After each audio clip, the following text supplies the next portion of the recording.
The break is. Halo konco-konco, salam anak negeri. Ketemu maneh sama aku, Faris dari kota Yogyakarta. Lah, aku masih dengan keinginanku untuk mengeksplor budaya leluhurku bersama dengan jejak anak negeri. Wih lah dalah.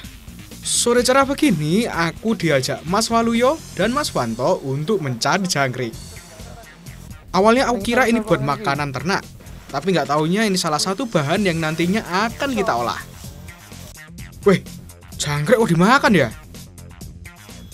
Jangkrik itu memang paling banyak ada di kebun-kebun. Tepatnya banyak ditemukan bersembunyi di bawah tumpukan jerami. Mungkin karena hawane sing panas, jadi kalau siang mereka sembunyi di situ. Ono mas, kini mas, ono ini gini. Nah, buat gini mas. Nah, dini mas. Wah, ini dia tempatnya. Ayo mas, nggak usah kelamaan, kita langsung cari aja.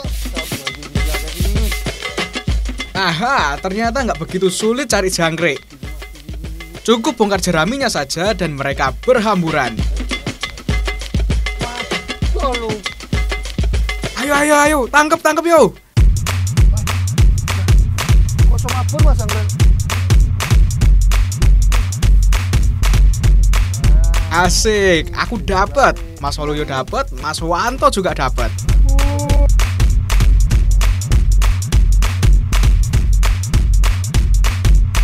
Sebetulnya akan lebih mudah mencari jangkrik saat matahari sudah terbenam.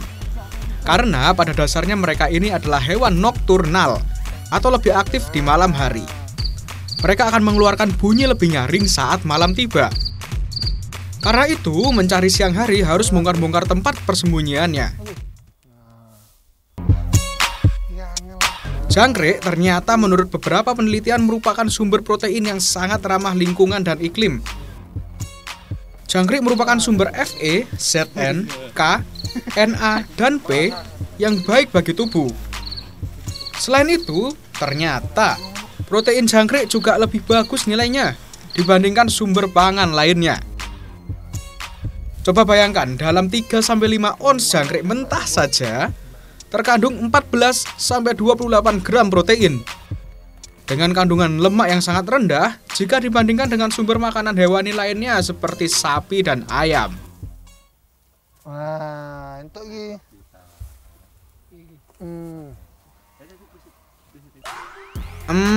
Sepertinya udah cukup ini. Ayo sekarang kita balik. Terus kebak ya mas. Wes wae ya. Wes yo balik. Aku masih harus cari cepluan loh. Itu loh tanaman yang mirip seperti tomat yang nantinya akan dipakai sebagai bahan utama kita kali ini. Kalau tadi nyari jangkrik sama cowok, nah sekarang aku cari cepluan sama mbak-mbak sing ayu iki. Namanya Mbak Agnes. Mbak Agnes ini kebetulan kuliahnya di bidang pengolahan obat herbal. Jadi, dia tahu betul khasiat dari si cepluan ini.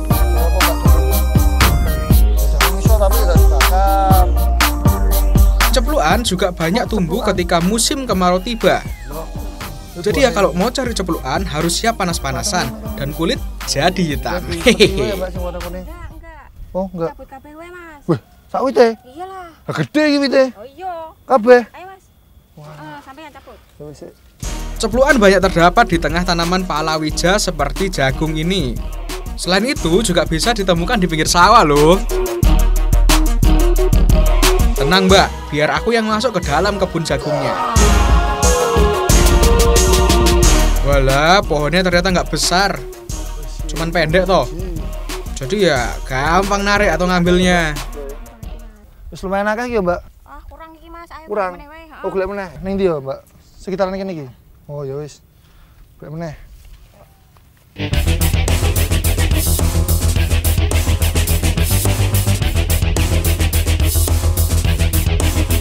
Buahnya memang mirip-mirip tomat, hanya saja cepluan berukuran kecil. Dan buahnya terbungkus oleh kulit tipis daun. Oke mbak, udah cukup toh? Sekarang ayo kita balik. Cukup. Aku mau mengolah tanaman ceplukan ini menjadi berbagai macam masakan tradisional yang rasanya nggak usah ditanya, pasti enak.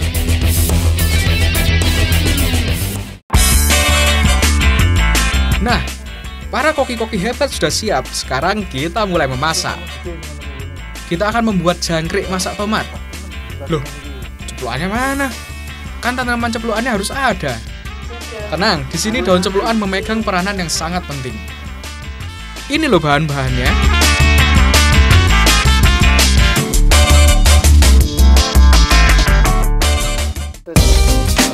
Pertama, jangkrik kita bersihkan dulu ya. Kita hilangkan kotoran-kotoran yang melekat pada badan jangkrik. Sungu-sungune mbok nggih mboten. Nggih, pun dawa-dawa. Oh. Keduren mboten gatel-gatel. Iki dihilangi. Lalu, bumbu-bumbu tadi diulek jadi satu. Yang lembut ya Mbak Ika, biar tambah jos makanannya. Kula ket mau mboten nemu sing ngenten ulune iki nom-nom kabeh berarti iki. Nah, sekarang tomat dipotong juga dan ceplukannya. Setelah itu, daun ceplukan juga diiris.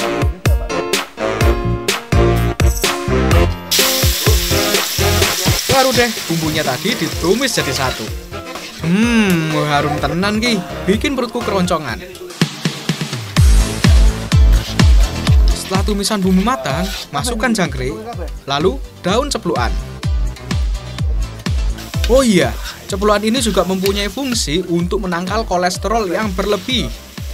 Dan karena jangkrik mempunyai kadar protein dan kolesterol yang kurang lebih sama dengan udang, maka daun ceplukan ini bisa berfungsi sebagai penangkalnya. Kemudian, tinggal tunggu deh sampai matang.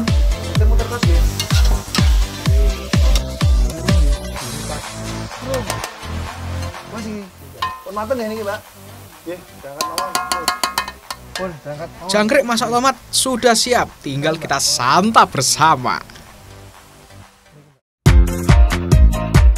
Ceplukan atau ciplukan adalah nama sejenis buah kecil yang ketika masak tertutup oleh perbesaran kelopak bunganya. Pohon ceplukan mempunyai tinggi hanya 1 meter saja, dengan buah yang berasa manis sedikit asam jika sudah matang. Umumnya tumbuh liar bersama tanaman semak lainnya. Pada umumnya, karena mempunyai banyak kandungan yang berguna bagi kesehatan seperti dapat meredakan kencing manis, flu, batuk, sakit paru-paru, dan masih banyak yang lainnya.